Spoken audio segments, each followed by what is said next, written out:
Hello, I'm Tristan Siu. I'd like to welcome you on the new episode of Leadership Execution Podcast, a podcast for leaders who'd like to make a difference.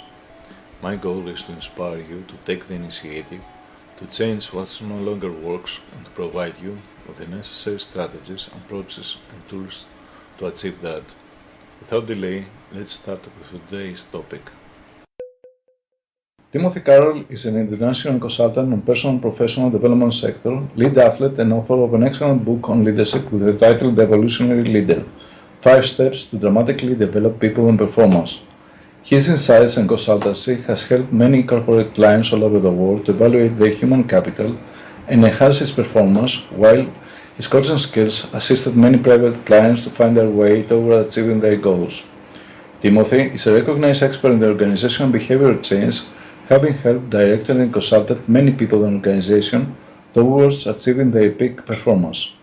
Today, Timothy is with us and will share with us some insights on leadership, business, effectiveness, and performance. Hello, Timothy, and welcome to the show. Thanks, Tarkus. Great to be here. Really looking forward to talking with you today. Thank you very much, Timothy. First of all, I'd like to ask you who Timothy Carroll is and how do you have started to look on leadership and focus on it? Yes, I would say that my journey began, way back in my teens when I was learning to water ski and ended up barefoot water skiing for New Zealand. And I wanted to learn how to get the best out of myself and be the best athlete that I could be so that I could represent my country and be the best in New Zealand. And I guess that was a self-leadership question. How do I lead myself to success? How do I get the best out of myself? And so that started the journey off for me in regards to leadership. And I'm a New Zealand boy who grew up in Wellington, in the capital city, born into a family of water skiers, and started to water ski at a young age, and then learned to barefoot water ski. I now have my own company for over 15 years, since 2000, and consult professional athletes and world-class leaders around the world for multinational companies. And I'm based in the Bahamas, married, and have 2 kids. Excellent. And yes, that's a little bit about me. So what exactly leadership means to you, Timothy? Wow, that's a good question. Leadership to me, first and foremost, is about being a role model. I think it was Gandhi that said, "Be the change that you want to see in the world." And so for me, it's this is a principle that comes from cognitive behavioral sciences, which I've studied. Is that you've got to be the change. You've got to apply things to yourself first, and be an example of what's possible. So to me, that's ultimate leadership is being an example, be the change you want to see in the world and in your staff, for example, and be an example of what's possible for everyone. That's ultimate leadership to me. Excellent. So according to your experience, I think that you believe hardly on leadership that can change your life. How do you think that this can happen in today's condition? Yes, you believe, yes, I do believe that leadership can change your life. And I think first and foremost, you can't lead others until you really are able to lead yourself. Yeah. Great. And so the principle of leading self first changes your life. If you lead yourself well and you get the best out of yourself, then you can achieve whatever you put your heart and mind into. So first and foremost, it's leading self. Second, I think if you're leading others, you can change their life. People don't really care what you say until they know that you care. They don't care what you know until they know that you care. So, great leaders care, and they show that they care, and they take care of others. They pay attention, yes, of course. Yes, and they take care of others, and they make sure that others are, getting the best out of themselves, achieving their goals, doing what they're passionate about. So a good leader will change your life. He or she will keep you on track making sure that you are doing what you love and doing what you're good at. Excellent. And so I think, leadership definitely changes people's lives, and I know of some leaders that I've worked with in the past that have definitely had a massive impact on me. So, and I'm sure the listeners here today can think of leaders that have had impacts on them as well. Well, for me, basically, leadership is about transformation. You transform the lives of a person toward the direction he or she wants to direct to, and Correct. that it brings me to my next question. That it isn't a lot of readers. What are the role as a leader? I mean, you have a family, and you are an active sportsman, an athlete, a consultant, a writer, a blogger, and many other things. How do you find time to keep up with all of these things, living the life you have, and leading in the business you have? Yes, I think it's a journey. Life is a journey, and you have ups and downs, and that's inevitable and part of life. With whatever role that you're playing, you're going to have challenges to break through. And I think one of the books that's really impacted me, Phil Jackson, the coach of the Chicago Bulls and LA Lakers, he recommended a book in one of his books, The 11 Rings, called The Zen Leader, by John Hyder. And in that book, it's the Tao of Leadership. Sorry, it's called the Tao of Leadership. And The Zen Leader is another book which I've read, which is very good. But the Tao of Leadership is basically the principles of the Tao, which is one of the oldest books coming out of China, written by Lao Tzu. And this book is very, very simple, very powerful in regards to helping people to stay in balance and lead groups. And I think the key word there is balance. You've got to make balance one of your top values, one of your top principles, and keep your priorities. If you're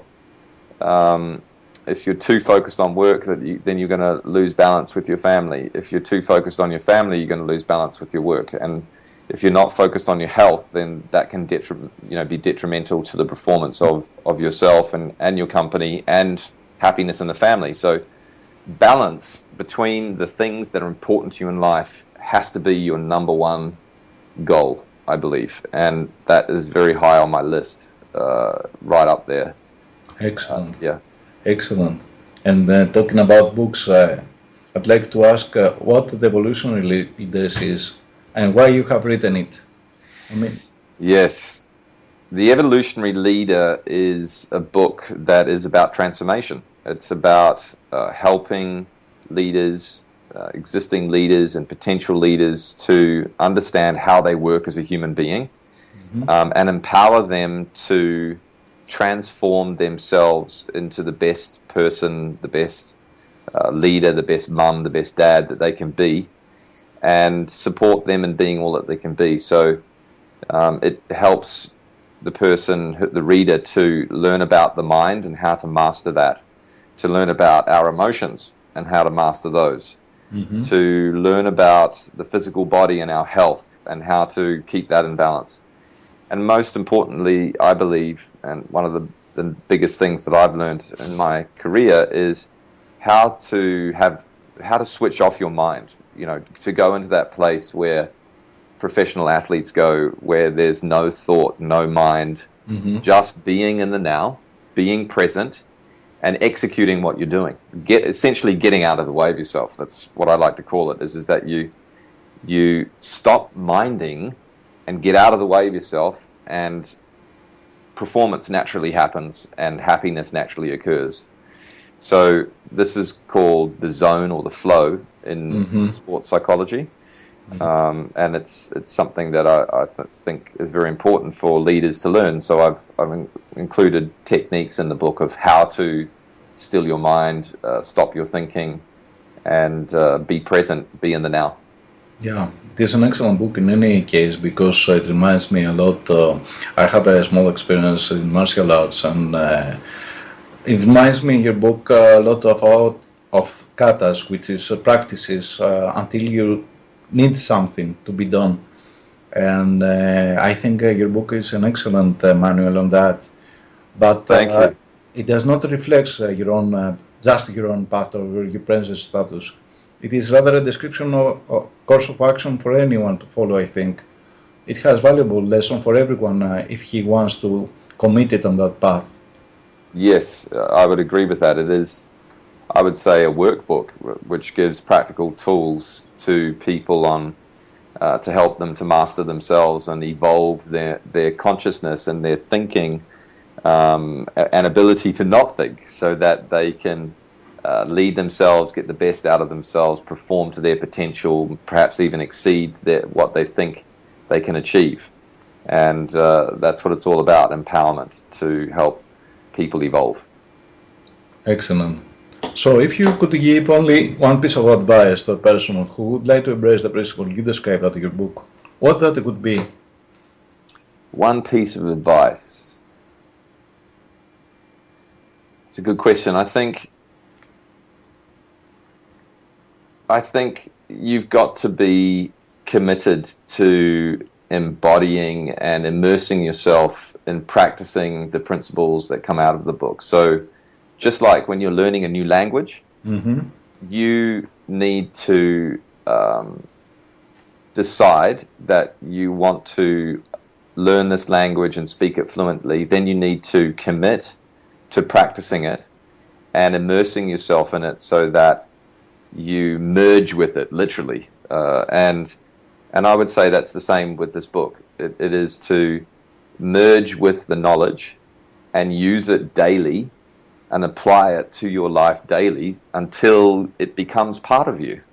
Otherwise, if you don't do that, it's a bit of a waste of time, really. You read the book, it goes in one ear and out the other, or you retain 20% of it, but you haven't applied it to your life. So the advice I would say is application, action. Apply it to your life every day and put it into practice and see what it can really do for you. That's my suggestion. For me, always learning has to do with transformation. I mean, it's no point in learning something if you don't change the behavior you previously had and create the problem you now have and try to solve it with learning something new. Exactly. I mean, it's just like with your martial arts, Takas. You know, in your martial arts, it's repetition, Exactly. until it becomes part of you. And I was just thinking about my friend William Trubridge, who just broke the world record in freediving yesterday. You know, he dived to 102 meters unassisted on one breath. Wow. And returned to the surface. And you know, when I spoke to him a while back, I said, you know, William, what are you really thinking about when you're diving down there? And he said, well, sometimes, you know, thoughts will come up that this is the last breath you'll ever take, or, you know, turn back, you're going to die. And but I'm so bored, or I don't listen to those thoughts anymore. So I said, well, what are you paying attention to? If you're not paying attention to your thoughts, what are you paying attention to when you're diving? And he said, I'm paying attention to the silence between my thoughts. And the deeper that I can dive into that silence, the deeper that I can dive into the ocean and return again. And that's been my experience with top-end leaders or top-end athletes or top-end martial artists or musicians.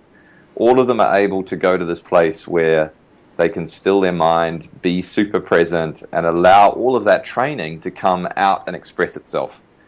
And I think that's what they call peak performance or a peak experience. And I just wish that this book, and hope that this book can help people to access that place. I believe that it does, because it is an excellent book, and it exemplifies a lot of things in order for you to be the model you want to achieve. And I think this is the power and the strength of this book. It's not just a common leadership book that provides some theoretical framework for you to follow. It is something actionable you can use in everyday life. And as you said, if you practice all the time, you're going to achieve something. Yes. And this is the context, the book provides the context for you to achieve that. Definitely. Thank you, Takas. That's excellent. Thank you for lovely thoughts, lovely words. For the interview, Timothy. Very well. Thank you. I know I don't have too many questions, or rather, I have too many questions, but I don't have the time Yeah. No, I to appreciate your answer. time, Tarkus. It's been a pleasure, Yeah. and I look forward to staying in touch with you. I would like to re-invite you to a second podcast if you have the Definitely. time and the effort. Yes, sir. But for now, I think you provide us valuable insights for us to follow the things that each of us want to follow. Excellent. And I'd like to say goodbye. Thank you very Thank you. much. And we'll be in touch. Yes, sir. Thank you very much, Tarkus. Have a great day. Have a great day too, Timothy. Thank you very much Bye-bye. again for the interview. You're Bye bye. welcome. Bye-bye. Thank you all for listening today. I'd love to see you at the next episode of Leadership Initiative Podcast. If you have a question or a comment, please send me a message at my site, takistanasiou.com. Until next time, take the initiative to become the person you want to be. Start now and make a difference. Thank you all for listening.